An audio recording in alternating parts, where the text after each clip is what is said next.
You wanted a Batman movie, and here I am. I've wanted to write a Batman movie for a very long time now, and over the past 3 weeks I finally managed to do it. I'm very happy with the result, at least happy enough to be sharing it with the world. Just some forewords before we get into things. This movie pitch will be very detailed and in-depth and very long, so do yourself a favor and grab some popcorn or a drink and enjoy. This movie pitch will be a Batman origin story, and I know it has been seen on the big screen before, but this pitch is very different. This pitch focuses on the humanity side of the boy who lost his parents, in contrary to Batman Begins, which focuses more on the superhero side. Not that there's anything wrong with that, of course. Batman Begins is one of my favorite movies of all time. I will not be explaining anything in this movie. This is meant to be listened to like a movie is meant to be seen, not explained.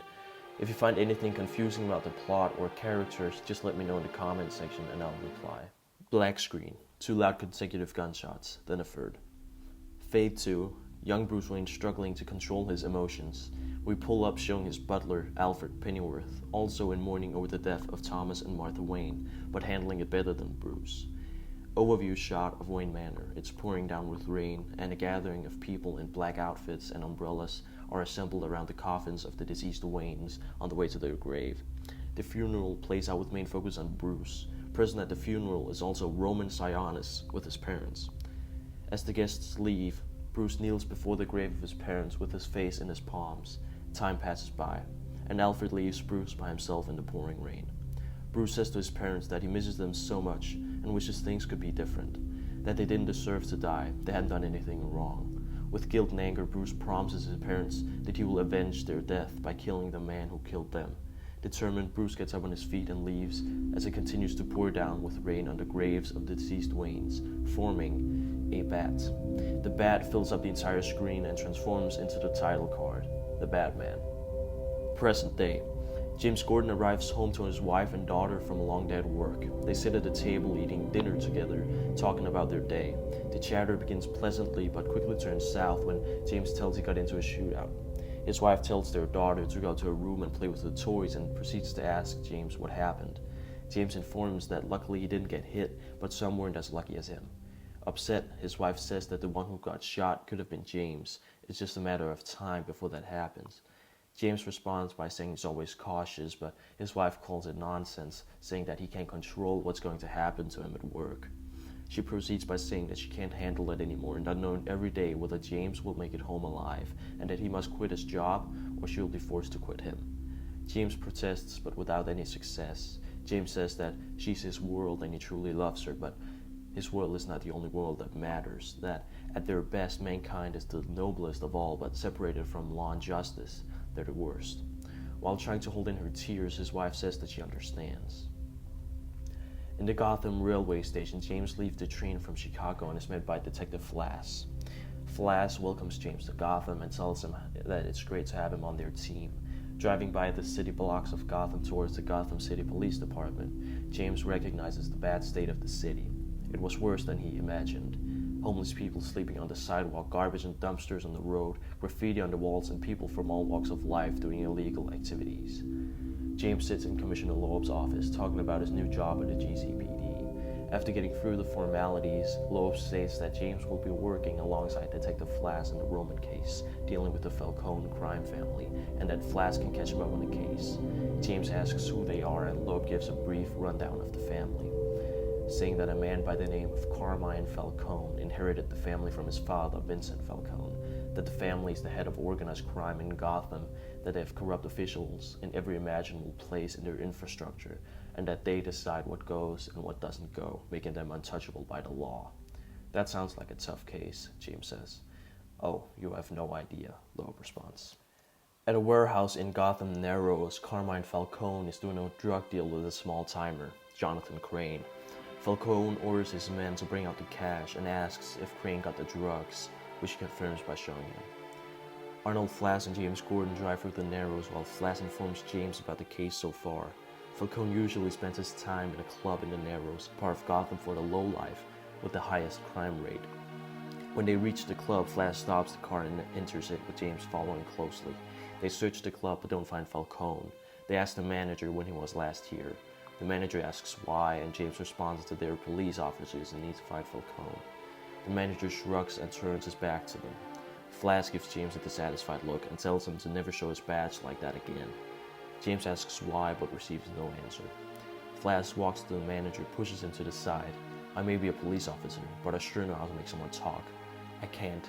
They'll kill me for it, the manager responds. Flash grabs the manager's tie and pushes him against the wall. I don't care. Flash, don't do this, James yells, but Flash pulls a gun on James. Stay back. Flash brings the manager outside, crashing through some tables along the way. If you don't talk within the next 3 seconds, you will receive a bullet right between your eyes. 3, 2, 1. Okay, I'll talk. Just don't shoot me, the manager begs. Meanwhile, the transaction of the money and drugs is being made in the warehouse. When Falcone receives the drugs, he finds a tracker planted in the suitcase. Crane acts clueless and says that he doesn't know how that got there. Falcone doesn't believe him, asking who could possibly have put it there. Falcone's men draw weapons and Crane reaches in his bag. A moment of intensity. Just before a fight commences, the lights switch off. In the darkness, a black figure drops from the ceiling, beating the criminals to a pulp. We hear screams of pain, shouts of fear, loud hits with steel, and see glimpses of the fight through the vigilante's night vision goggles. Falcone shouts to get someone to turn on the emergency power generator, and as soon as the lights switch back on, the momentum of the fight shifts. Falcone's men easily overwhelm the disguised man and hold him against the steel wall. Falcone steps forward. Suddenly you aren't so scary. You're just a man like the rest of us. I'm not like any of you, the vigilante responds. What do you want from me? Falcone asks. Information. Who killed Thomas and Martha Wayne? The disguised man asks and pulls off his mask, revealing Bruce Wayne? Falcone says. I didn't know you had that in you. Bruce doesn't move a muscle. Come on, you didn't seriously think you could just show up here in the middle of a deal and I would tell you straight up, Falcone says. I don't see what the problem is. Are you saying that you, Mr. Falcone, don't know? Bruce asks, manipulative.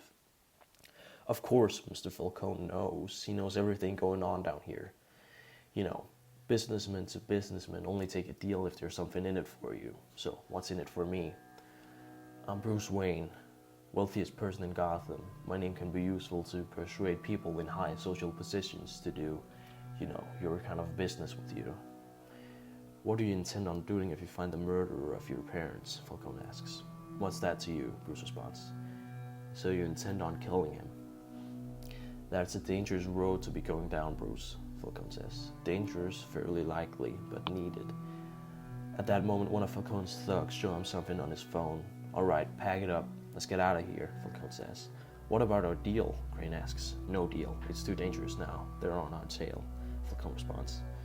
But I need the money. My experiments, Crane says. I'm sure you can do some other work for me using your drugs instead, Falcone says before leaving the warehouse with his goons. That was your tracker, wasn't it? Yes, Bruce responds. Thanks, Crane says, and leaves the warehouse too. Bruce picks up his tracker from the ground. Looking through the window, Bruce sees a police car pulling up and quickly hides himself in the warehouse. Outside, Gordon and Flash leave their car. They burst into the warehouse but find it empty. Flash gets irritated at the manager of the club, saying that when he meets him again, he'll sort out his debt with him. James inspects the area and shows Flash fresh footprints on the floor and indents on the wall, suggesting that somebody was not here long ago, got into a fight, and left before they arrived, and that the manager was in fact not lying. We see Bruce hiding behind some objects in the dark, listening to them talking. James asks what Falcone was doing here. Flash responds that he was probably here doing his usual sort of activities, buying and selling illegal commodities. In Wayne Manor, Alfred greets Bruce with a meal. How was your night, Master Bruce? Tiring, but worth it. You're right about him. He knows who killed my parents. After so many years, I finally have a chance to find out the truth, Bruce says with relief. He's the only way I can bring justice to my parents. Alfred leaves the meal on the desktop and asks what Bruce is going to do when he finds the murderer of his parents. The only way I can bring my parents to justice is by killing the man who killed them. I don't expect you to understand that because you weren't there that night. That night changed everything, Bruce says.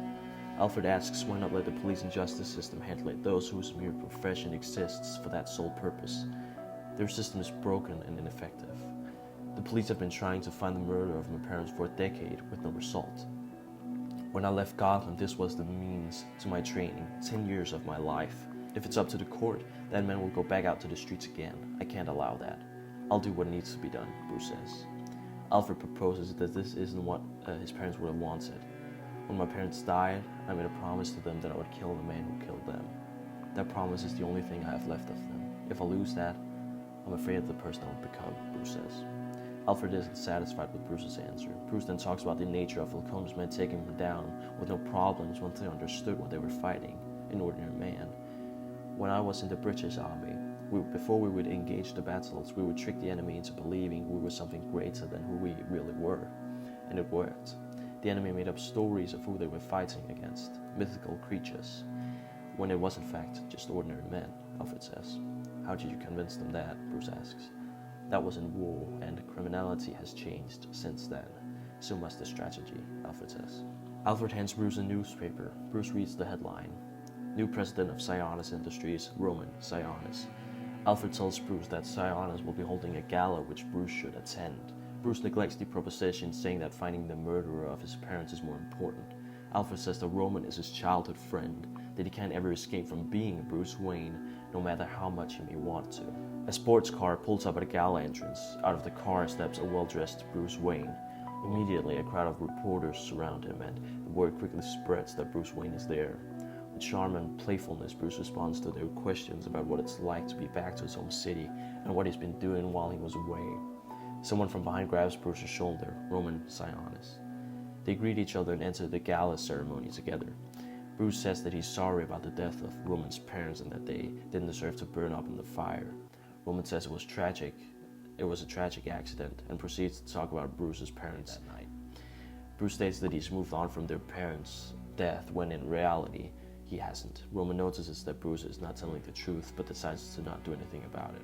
Roman holds a speech on stage talking about the honor of taking over his father's company, Sionis Industries, following the death of his parents a week ago.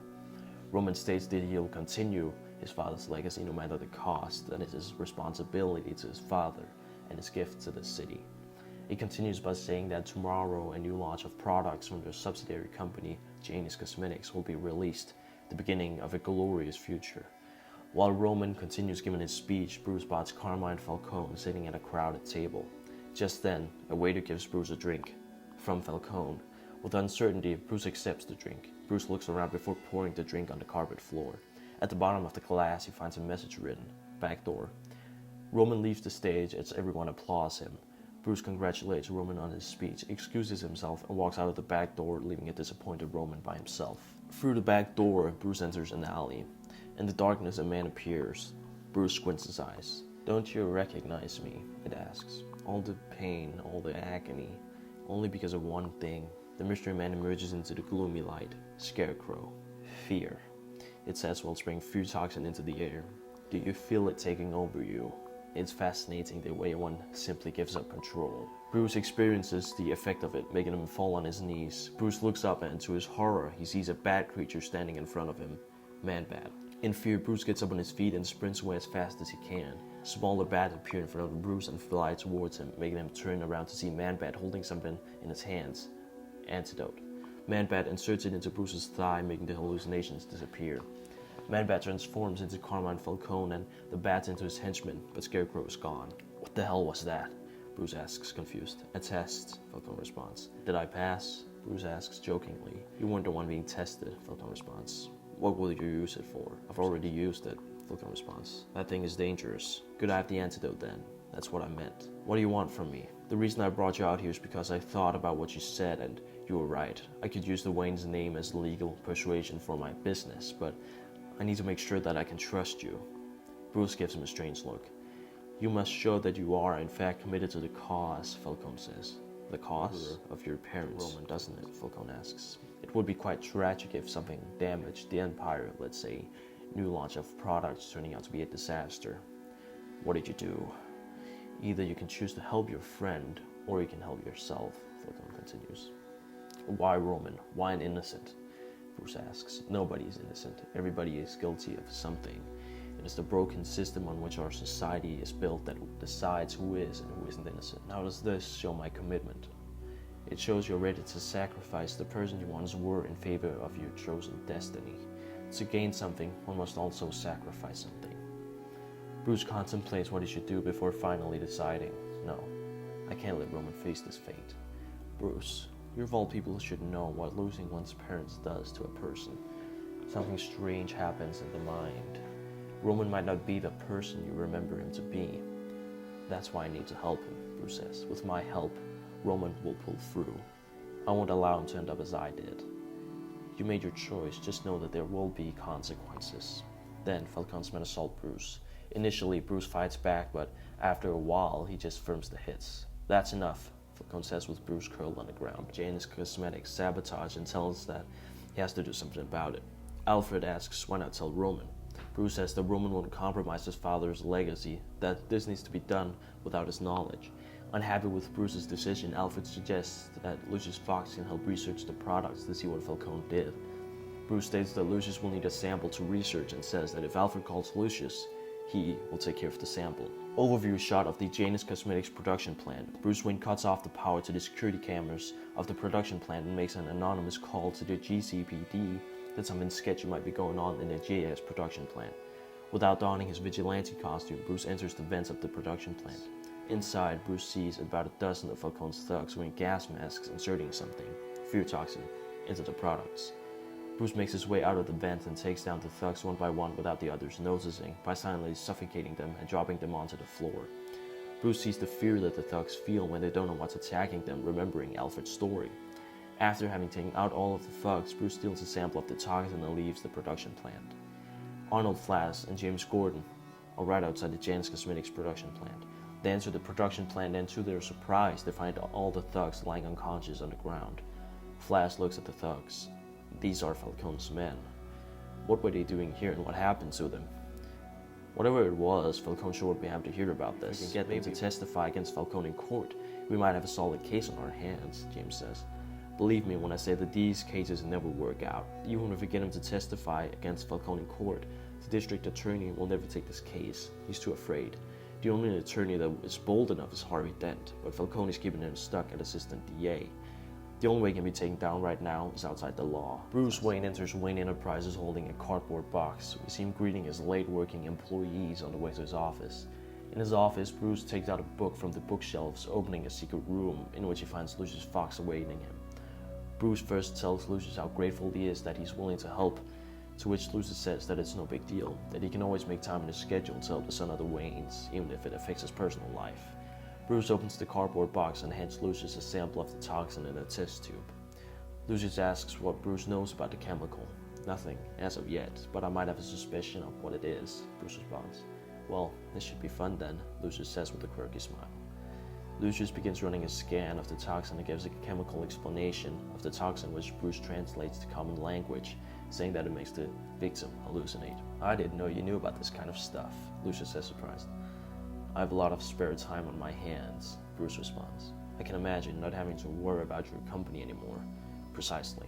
How did Falcone get his hands on this? This is a really advanced chemical only few people in the world can compound, Lucius asks. I don't know. Right now I'm more worried about the damage this can cause.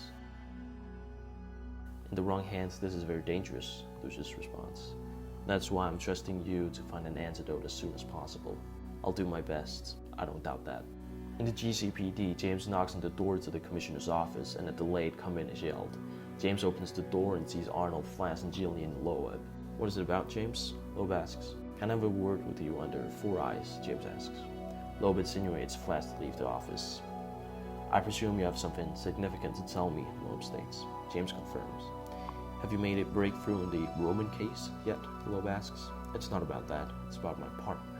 Who? Loeb asks. Oh, yeah, him, Loeb remembers.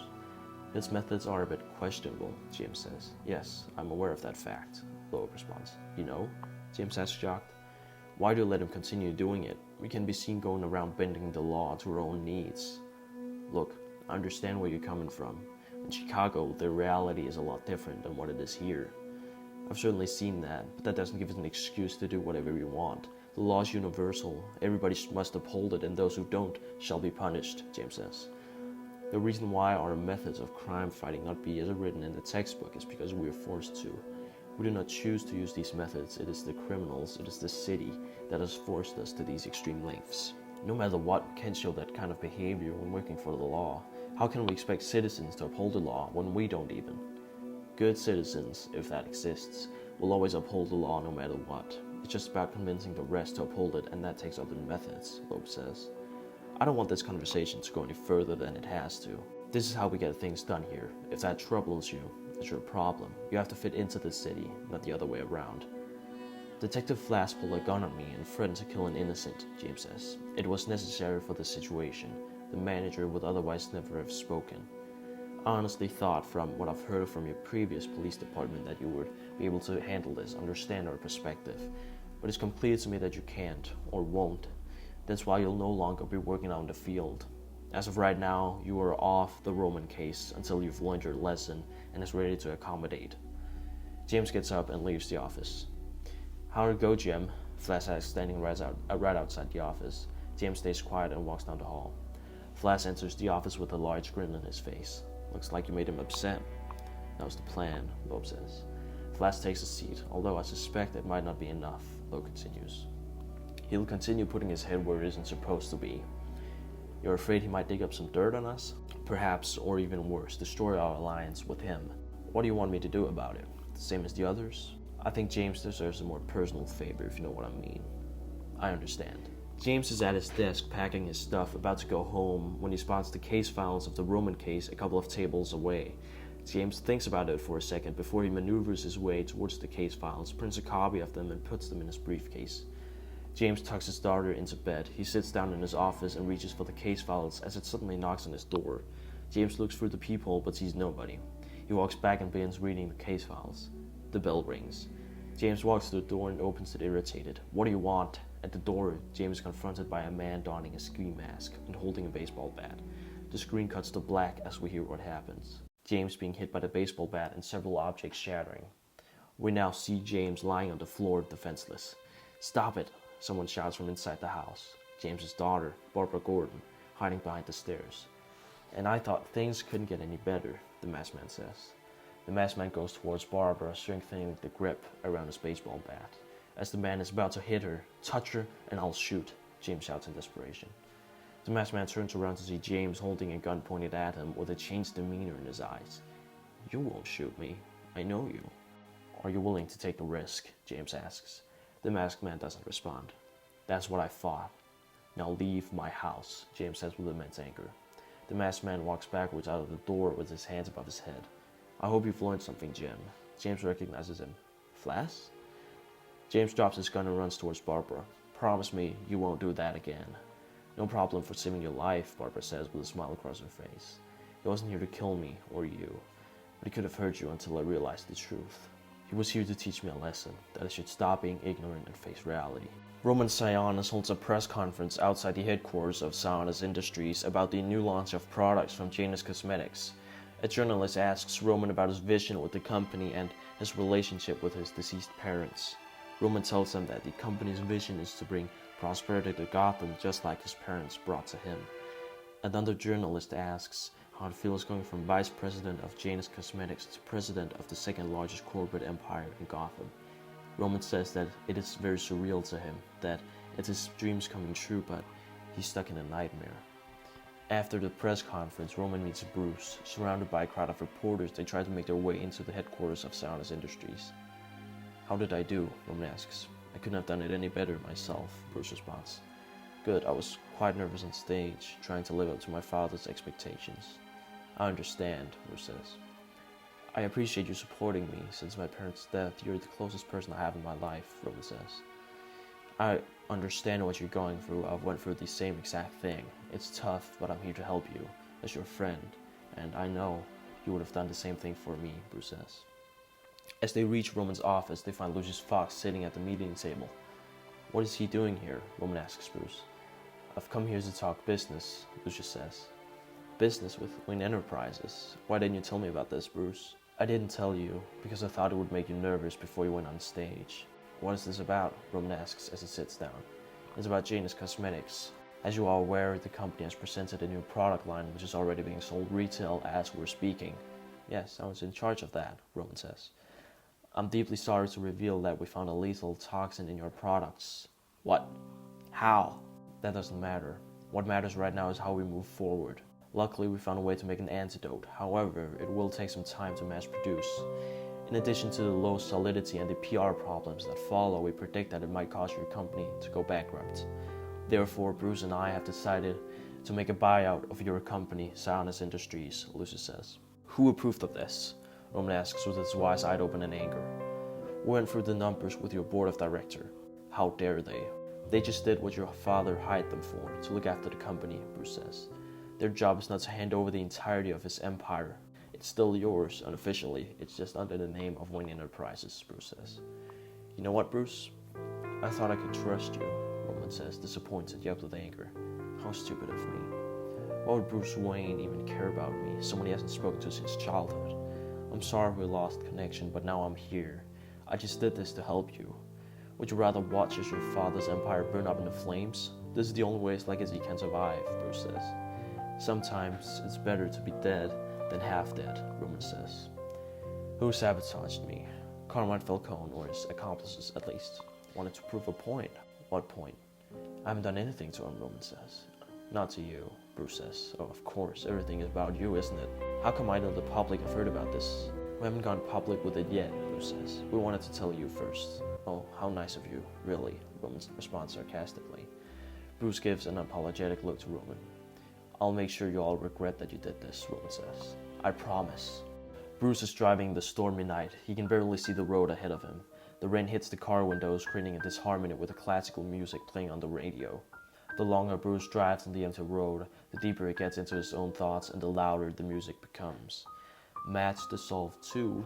Young Bruce Wayne lying at the bottom of the well, defenseless, sunlight shining directly down at him as the classical music from the real world continues playing. He scrubs the dirt off his knees and looks around at the bottom of the well. He can just make up a cavern in the darkness. As he approaches the cavern, he sees the silhouette of some animals hanging off the ceiling of the cavern. As he's about to enter it, the animals open their shiny, white eyes, scaring Bruce. The bats fly out of the cavern towards Bruce and, to his rescue, a rope magically appears next to him. Bruce looks up and sees his father with the sunlight shining next to his face. Bruce takes the rope and his father pulls him out the well with the bats beneath Bruce. Bruce's father asks him if he's alright, to which Bruce says that he's scared, frightened. His father tells him there's no need to be. Bruce asks how he can become fearless so that something like this won't happen again. Becoming fearless isn't the point. That's impossible. What counts is learning how to control your fear and how to be free from it. Fear isn't necessarily a bad thing, his father tutors him. His father tells him that he shall use his fear and turn it into something positive, to use his fears as driving force in life. Bruce asks how he can accomplish that. His father tells him that he shall accept what he fears, confront it, and, at last, embrace it. We cut back to reality with Bruce sitting in his car, driving in the stormy night alone with small tears forming below his eyes. The classical music still playing, but with a different meaning now. Bruce sits in Wayne Manor drawing sketches and scribbles of a new vigilante suit on pieces of paper, but ends up throwing them out in the trash. Bruce is about to give up when he spots the fear toxin lying on his desk. Remembering his father's words, Bruce takes it, closes his eyes, and injects it into his thigh, fully committed with all his force and anger. Bruce feels the toxin, the fear, flowing through his body. He opens his eyes slowly and sees a man-bat standing in front of him. Do you feel fear? It asks. Bruce hesitates. I know you do. I can feel it. I'm feeding off it. It proceeds to say, it's growing the more you try to understand what I am but can't. I know what you are. You may know what I am, but any fool can know, the bat says. The point is to understand, and that you'll never be able to, because what I am is more than just a being. What is more than a being? Bruce asks. A symbol, the bat says. Bruce's hallucinations begin to fade, and so does Man-Bat. Bruce is back at Wayne Manor. Bruce fastens a rope to the well and lowers himself into it. Why do you always get these strange ideas at night, Master Bruce? Alfred says from above the well with a flashlight next to his face pointing at Bruce. Couldn't you have waited till morning? I could, but that would take away the fun, Bruce responds. As he nears the bottom of the well, Bruce lets go of the rope and jumps down. Bruce looks inside the cavern and sees the silhouette of the bats hanging from the ceiling just like his memory. Bruce embraces himself before entering the cavern. The bats immediately surround him. Bruce neglects his first instinct to escape and instead just stands completely still, letting the bats take him over. One of the bats lands on Bruce's shoulder. Bruce holds it in his hands and gives it a good look before letting it fly back away into the darkness of the cavern. Some time has passed and the transformation of the bat cave is done. What is all this for, Master Bruce? Alfred asks.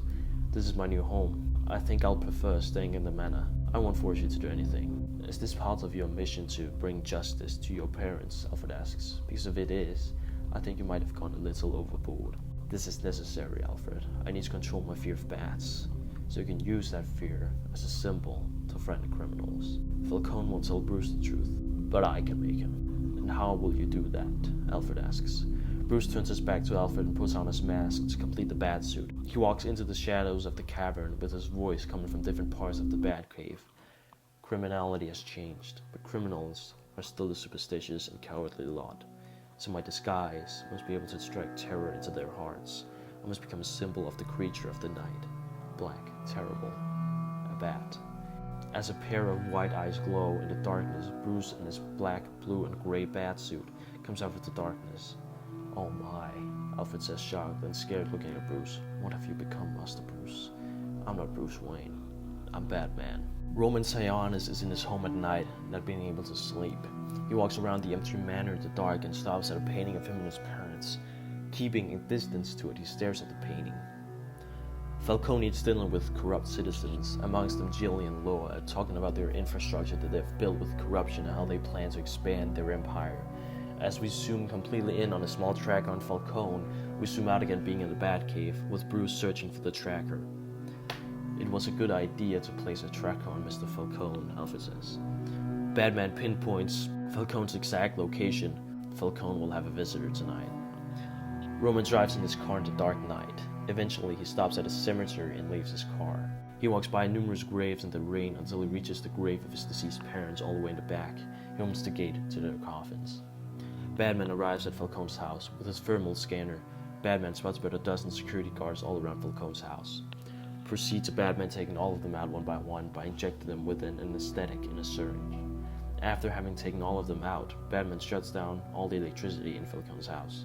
We see the dining room turn completely dark, with the only source of light stemming from the reflection of the moonlight on the silverware.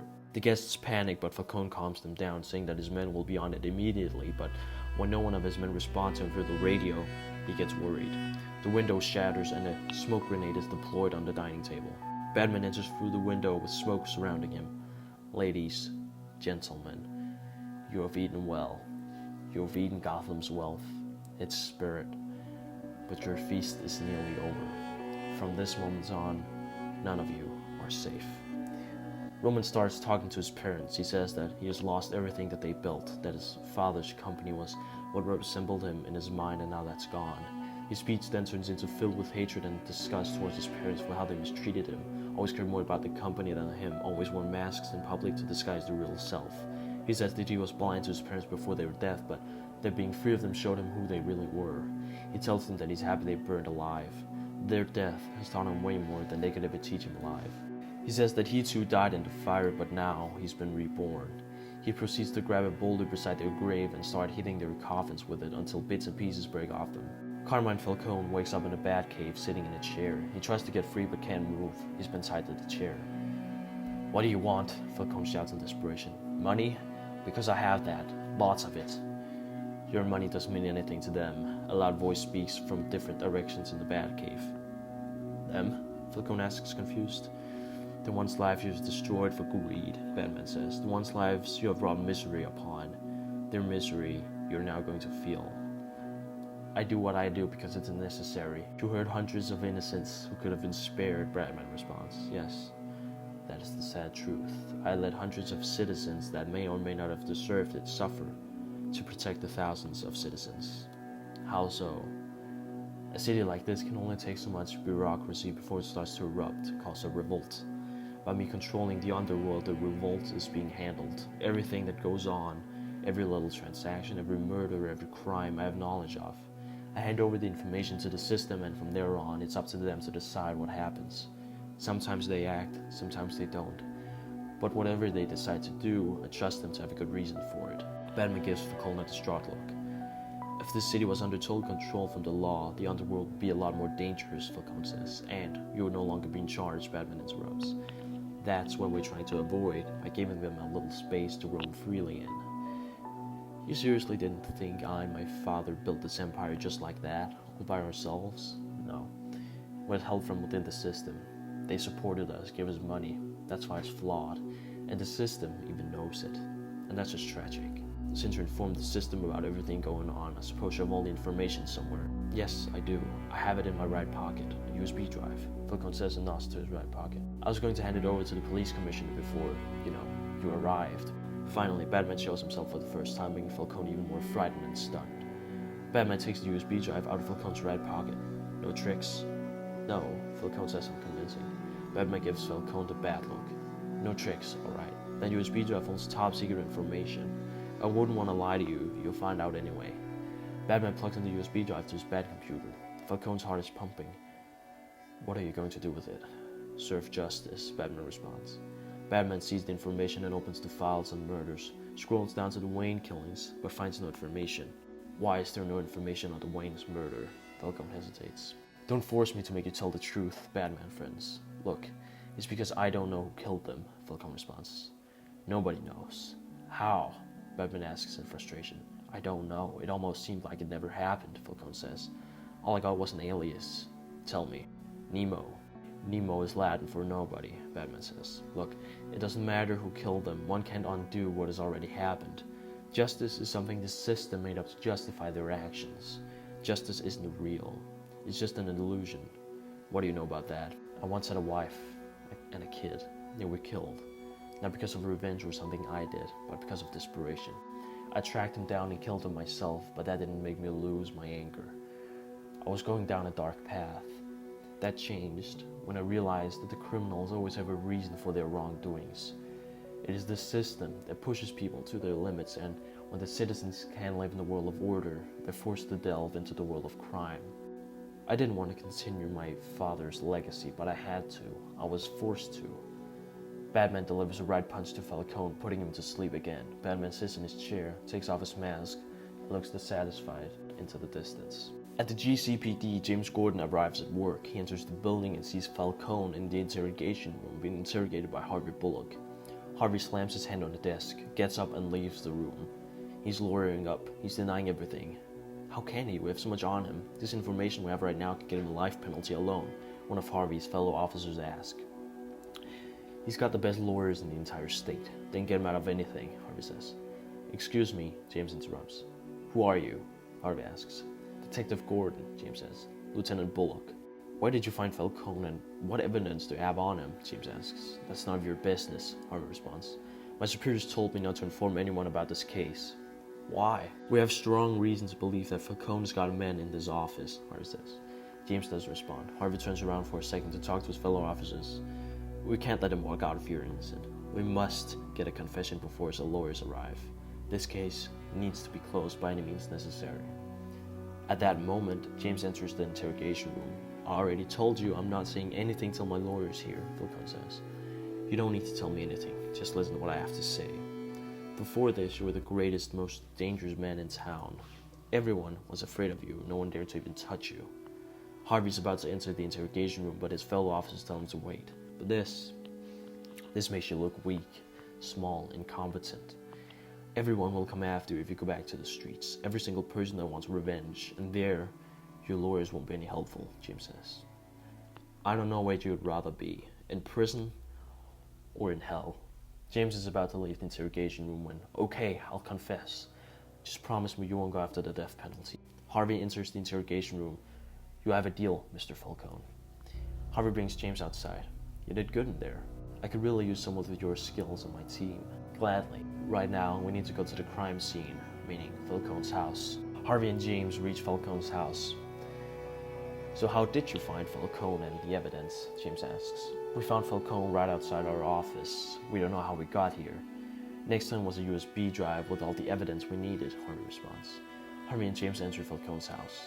In the house, they find the corrupt officials and unconscious hanging from the ceiling like bats. Harvey and James immediately cut them down and lay them on the floor.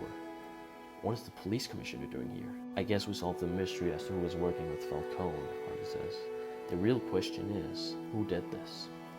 Someone after revenge, maybe? James proposes. Highly likely. Highly likely. We should thank whoever did this, James says. Most certainly not. We cannot allow citizens or whoever did this to take the law into their own hands. Without whoever did this, Falcone would still be running this place. As far as we know, whoever did this didn't intend any harm. It was just personal vengeance, James says. As far as we know, Harvey quotes. All we have is guesses. We don't know what whoever did this is really after. The former police commissioner gets transported into a police car with his hands tied behind the back. Wait, James shouts to the officer walking with Jillian Loeb. Tell me the truth about Falcone, James says to Loeb. Why should I? Loeb asks. The truth can only help you if someone else knows it. Loeb sighs. I worked with Falcone and made sure that the Roman case was never to be resolved. You told Falcone we would come into the warehouse, didn't you? Yes, I did. I placed a tracker in your car, and when you were headed to the warehouse, I told Falcone, and he knew it was time to leave. What was the point of it? James asks. We were trying to control the mob. He knew everything going on in the underworld, and we needed that information. By not turning Falcone in, we solved more crimes than ever. I guess Detective Flass knew about this, James says. Yes, he did.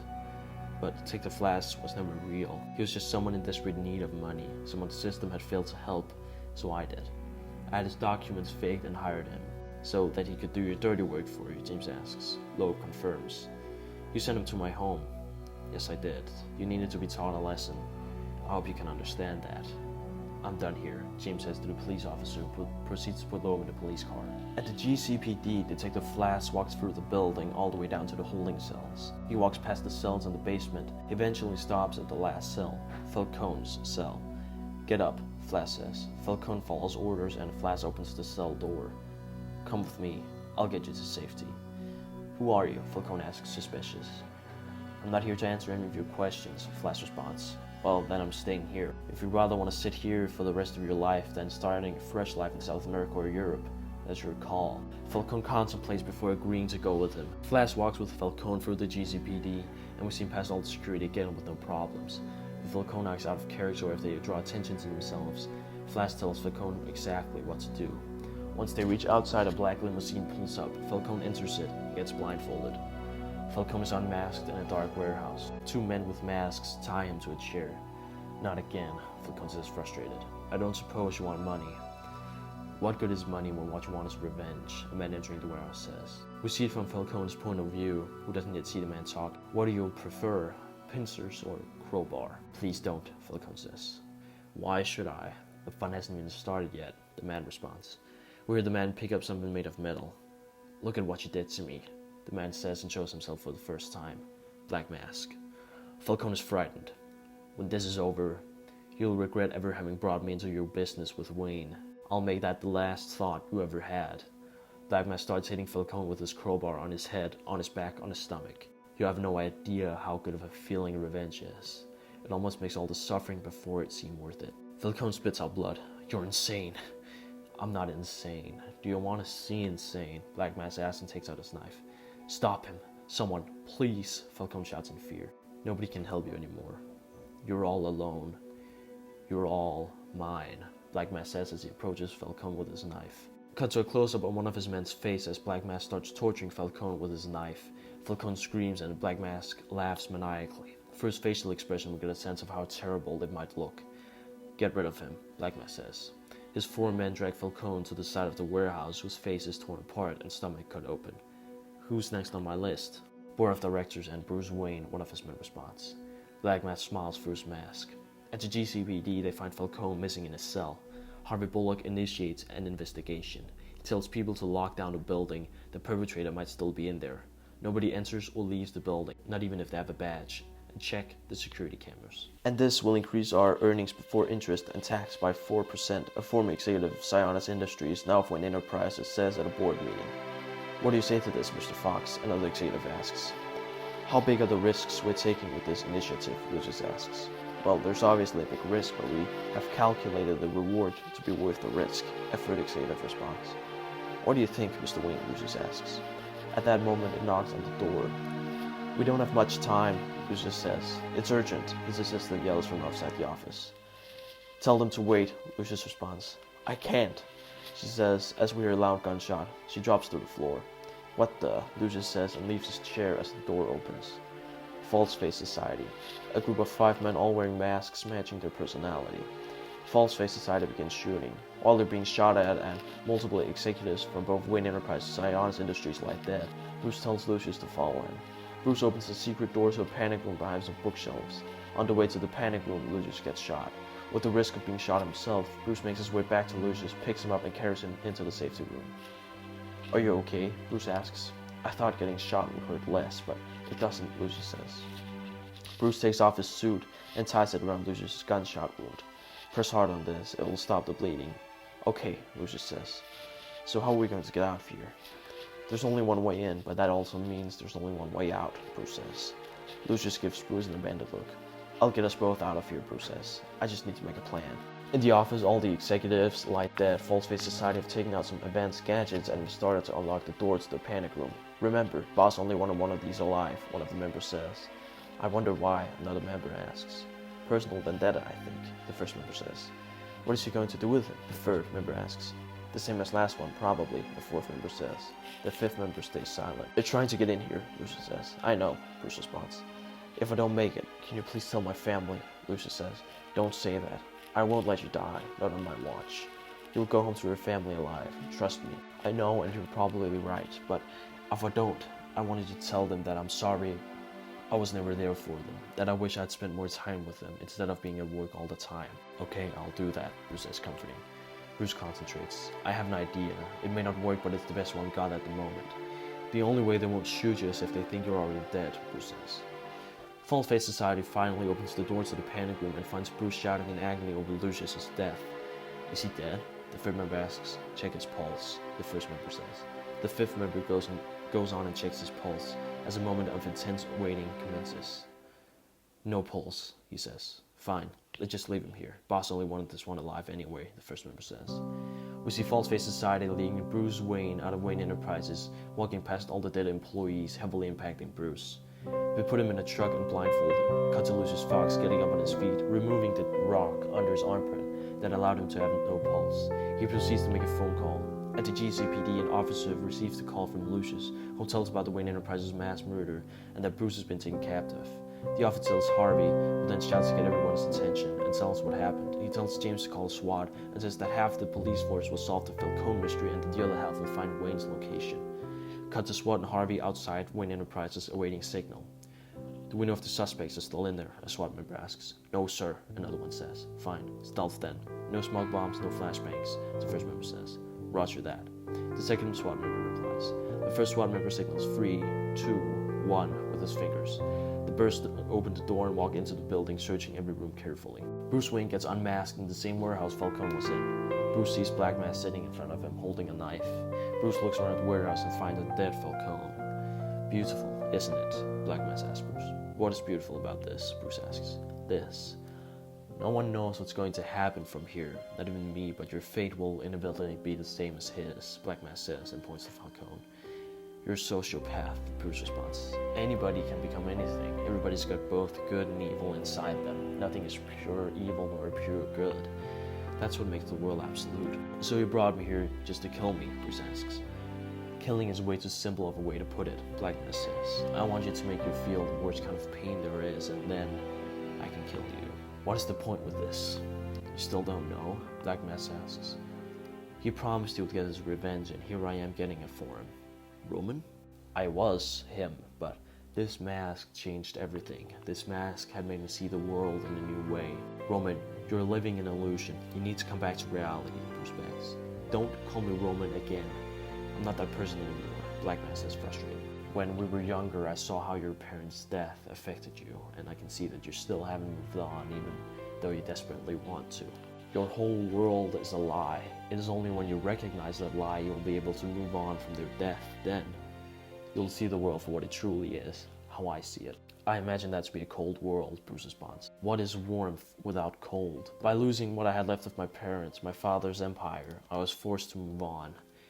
What's preventing you? When my parents died, I made a promise to them that I would kill the man who killed them. I've not been able to rest since then. When you kill him, you'll finally understand why your parents died. They died to give life meaning. Before your parents were killed, you were blind, you were living in illusion. The death of your parents opened your eyes. Now you see the world for what it truly is. If life exists, death must also exist. If light exists, darkness must also exist. What meaning would one have without the other? Death makes us appreciate life. Darkness makes us appreciate light. Do you understand it now?" You feel disappointment, pain. The worst way to die is knowing that your reality you've been living your whole life wasn't real. You won't kill me, Bruce says. And why is that? Black Mask asks. Because I still see Roman in you, Bruce says. Stop saying that name, Black Mask shouts, but Bruce ignores him. You want to kill me to get rid of Roman, but you can't, because Roman won't allow you to. Roman would never kill me. You'll never find peace within yourself. You're wrong, Black Mask says, trying to convince himself. I'm not wrong, and you know that, Bruce says. Roman won't allow me to kill you, Black Mask says as he blindfolds Bruce and us. But he can't prevent me from hurting you. Harvey enters the GCPD office. Made any progress? I think I got something, an officer says at the security cameras. Harvey looks at the security camera footage. You see this? The officer asks as he zooms in on the camera. It's Detective Flash. What the hell? Harvey says. Good work. Everybody listen up. We need to find Detective Flash. He'll lead us to Falcone. What did you find at Wayne Enterprises? James asks. Dead bodies, no clues, Harvey says. I cross-referenced people linked to Bruce Wayne and Carmine Falcone who might have a personal vendetta against them both. There were lots of people, but the most likely, according to the statistics, is Roman Sionis. They're supposed to be childhood friends, Harvey says. Well, Wayne did just make a buyout of all of his father's empire. That's motive. Check all the properties owned by Sionis, Harvey says. James gets on his computer and searches. There's a lot, but we can rule most of them out. What would be the most logical place to kill someone be? The Narrows, James says. Harvey keeps quiet, listening. The Narrows is the most common place to commit crimes in Gotham, and Roman only owned one's property there. A warehouse, James continues. It's worth a shot. Let's check it out and call the paramedics, Harvey says. Will do, James says. The GCPD arrived in the Narrows. They burst open the door and see Bruce Wayne tied to a chair in the middle of being tortured by a Black Mask, and Falcone lying dead in the corner. Put your hands in the air, Harvey shouts to Black Mask and False Face Society. No problem, Black Mask replies as he puts his hands in the air, but in doing so he presses a button that explodes the warehouse, giving him and False Face Society a chance to escape. The warehouse is set on fire. Black Mask's mask also catches fire, burning his mask to his face. Everybody, get out, Harvey shouts. As everybody leaves the warehouse, James Gordon stays. Outside the warehouse, Harvey tries to find Black Mask and False Face Society, but sees no one. Where's James? Harvey asks. He's still in there. He didn't leave, an officer responds.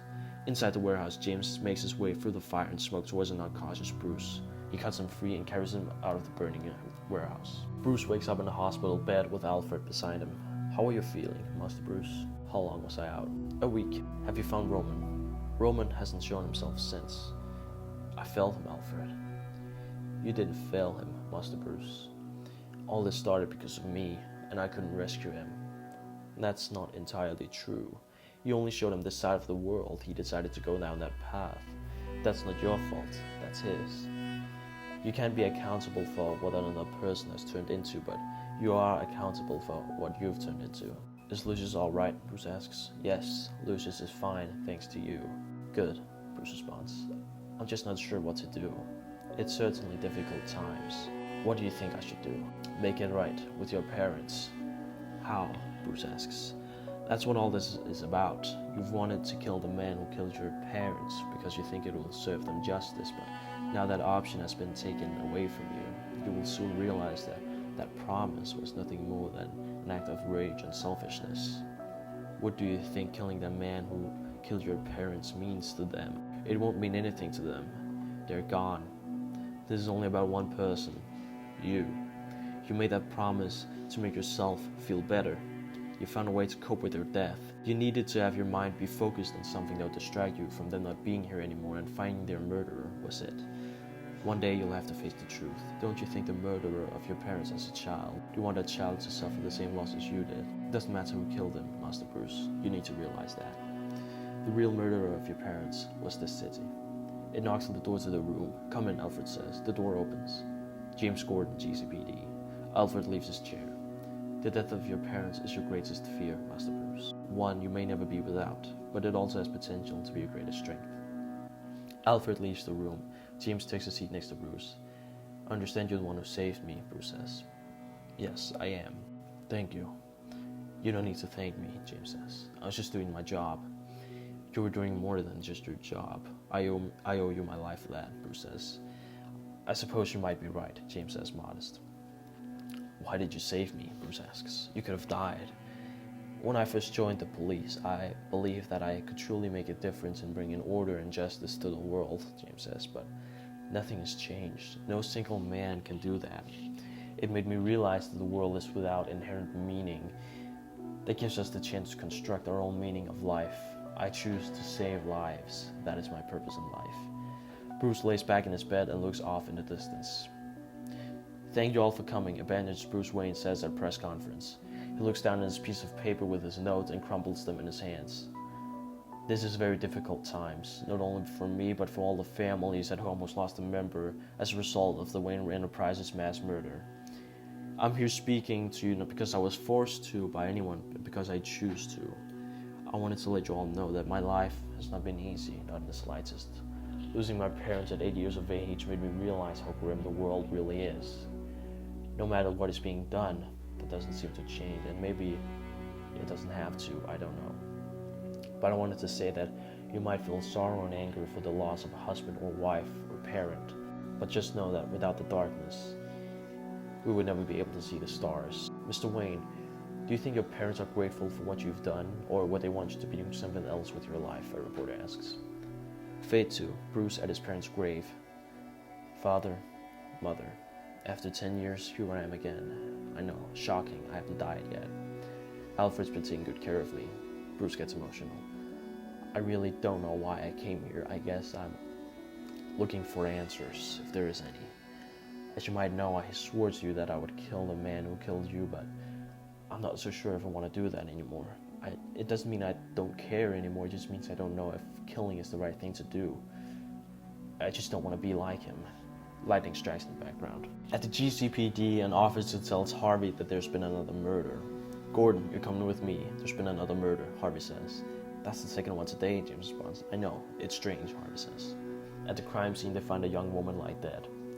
Do you have an idea on the subject? Harvey asks. Yes, Alina Merlo, the medical examiner responds. Did you have anything on her when you found her? Harvey asks. Actually, yes. She had a mask on her. It covered her face. Here it is. The medical examiner replies and shows Harvey a replica of Black Mask's mask. Roman Sionis, Harvey says. You must have a reason to just start killing people. What could that be? Does the two victims have anything in common, James asks. No, the second victim is a young woman and the first victim is an old man. The two subjects are the polar opposites. What about family, James asks. They both had a child. In Wayne Manor, the doorbell rings. Alfred goes to open the door. At the doorstep, he finds a gift, but no sender. With uncertainty, Alfred picks it up and brings it down to the Batcave. In the Batcave, he finds Bruce watching the news, talking about the strange killings happening around town. Alfred interrupts Bruce and says that this was outside their doorstep. Bruce opens the box carefully and finds a videotape. What is it? Asks Bruce. Bruce inserts the videotape into his Bat computer. Black Mask appears on a screen in a dark setting. Hi, old friend. I am disappointed I had to leave last time, and so should you, but you can understand. The cops are such a pitiful device, always have to ruin everything. Luckily, that means I have some unfinished business with you and a chance to help you, but before that, I've decided that I shouldn't be the only one to see the world as it truly is, a balance of opposites. I will make life have meaning, and nobody can stop me. If you do, people will get hurt. Think about what you really want. What will you do, Master Bruce? All this time I thought killing the man who killed my parents would bring justice to them, but I'm not quite sure anymore, Bruce responds. When I first saw you in the Batman suit, I was shocked. Not only because it was scary, but also because I was terrified of what you turned into. You once said that you were afraid of the man you would turn into if you gave up your promise to your parents, but I think that man is what you are today. It's easy to forgive a child who's afraid of the dark, but the real tragedy is when men are afraid of the light. This is your chance to redeem yourself, Alfred says. Black Mask has to be stopped the right way. The police can't do that. Black Mask is right. Nobody can stop him. But Batman isn't just somebody. He's a symbol. He's Gotham's only hope. Batman has to stop him. Batman stands on a gargoyle watching over Gotham City. On the street, he spots two men a little apart walking towards another man. And then, from behind, another man shows up, walking towards the singular man. Batman flies down with his cape to the street. Excuse me, one of the two men says to the singular man. We see him for the first time, a member of False Face Society wearing his mask. Can you help me? He proceeds to ask. Sure. What do you need? The singular man responds. The man behind the singular man draws out his pistol, and as he's about to pull the trigger, A batarang hits the gun, disarming him and making him drop to the floor. Batman deploys a smoke grenade on the street and drops down. What the hell is that? Batman slowly lifts his body from the ground in the smoke, frightening false-face society. Batman uses his grappling hook, pulling one of the members to him and punching him to the ground. The other two members take out their guns and start firing in the smoke, but Batman disappears. He's grappled onto a rooftop. Is it dead? One of the members asks. Batman drops behind the two shooters and dunks their heads together, knocking both of them out. The last member takes out his knife as Batman approaches him. He's shivering with fear. As Batman is right in front of him, the two members pulls Batman's cape from behind, making Batman fall to the ground. The three members charge Batman, and Batman does his best to fight all the three criminals off at once, using different kinds of fighting techniques and aerobatics, but is having a lot of trouble. One of the members tries to reach for their gun, lying a little away, but as he does that, Batman is fighting 1 versus 2. Batman overpowers the two members and punches them to the ground, knocking them out. The last member finally reaches his gun, but as soon as he turns around, Batman is right behind him, making him fall to the ground with Batman standing right above him. Batman pulls the member's coat. Where's Black Mask? I'm not supposed to tell you, the member responds. Why? Batman asks. Because he says you'll figure that out on your own. Batman then punches him to the ground, making him unconscious too. Batman then goes towards the victim, but sees that he's wearing a mask of Alfred's face. A setup, Batman says to himself with rage. Batman arrives at Wayne Manor and finds it in flames. He enters it, shouting for Alfred, but receives no answer. Batman searches the entire manor and hasn't found him apart from the Batcave. Batman enters the Batcave and a video starts playing on his Batcomputer of a kidnapped Alfred in the dark setting. Bruce is shocked. Batman starts looking for clues on the video and sees a sign of a needle injection on Alfred's thigh. Batman analyzes Alfred's breathing and eyes on his Batcomputer and concludes that he's been injected with the fear toxin. Batman remembers that the only person that can make that in Gotham is Jonathan Crane. He puts 2 antidotes in separate test tubes, which loses made him in his utility belt. Batman tracks the signal of the broadcast and finds its location. James approaches Harvey. Forensics found someone else's DNA on the mask that was on the second victim's face. Whose DNA is it? Joe Chill. Interesting. On the first victim, there was also a mask with Joe Chill's DNA on it. We need to find out who this Joe Chill guy is, James responds. Find out where he lives, Harvey says. Will do. James knocks on an apartment door. James looks at his police badge and decides to hide it. A woman answers the door. Does Joe Chill live here? James asks. Who are you? The woman asks. I'm a friend, James responds. I don't believe you, the woman responds. James sighs. What do you want? The woman asks. I have reason to believe that he's in danger. Like that's any news. The woman responds and shuts the door. Hey, I'm not done, James shouts. I am, the woman yells from inside the door. James doesn't know what to do. He thinks for a second before taking out his gun, aiming at the lock and firing. James opens the door and enters the apartment. Stay back, I'm calling the cops, the woman says. If you don't answer me honestly, I'm afraid I'll have to hurt you. The woman lays down her phone. Okay, just put the gun down, please. James puts down his gun. Who are you? I'm Joe Chill's sister. My name is Maxine Chill. Okay, nice to meet you. My name's James Gordon. Now tell me, where's Joe Chill? Batman reaches the building where the signal is. He enters the building, it's dark and empty. The only source of light and sound stemming from dim light bulbs have attached to the ceiling. Batman uses his thermal scanner and sees a person tied to a chair in a room near him. Alfred. Bruce rushes to the room but is knocked out from behind as soon as he enters it. Bruce wakes up with a headache. He looks up. He's in an alley. He slightly recognizes it. He sees 3 people walking down the alley, a child, a mother, and a father. Bruce recalls his childhood and sees a man approach him. Bruce is shell-shocked. He reaches for his utility belt, but he's in normal clothing. Bruce tries to warn the family, but can't. They can't hear him or see him. He slams his hand on the ground as he continues to shout after the family. He gets more emotional as the men come closer to the family. Tears form below Bruce's eyes. The scene plays out as his parents died. The man shoots his father and the mother and then points the gun to the child. As we see Bruce Wayne's face, we hear the 3rd gunshot. Batman comes back to reality. He's tied in a chair next to Alfred. Alfred, can you hear me? Alfred opens his eyes and, with a faint voice, why did you come? To save you.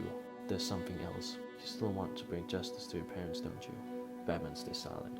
You have to understand, no matter what you do, you can't bring justice to your parents.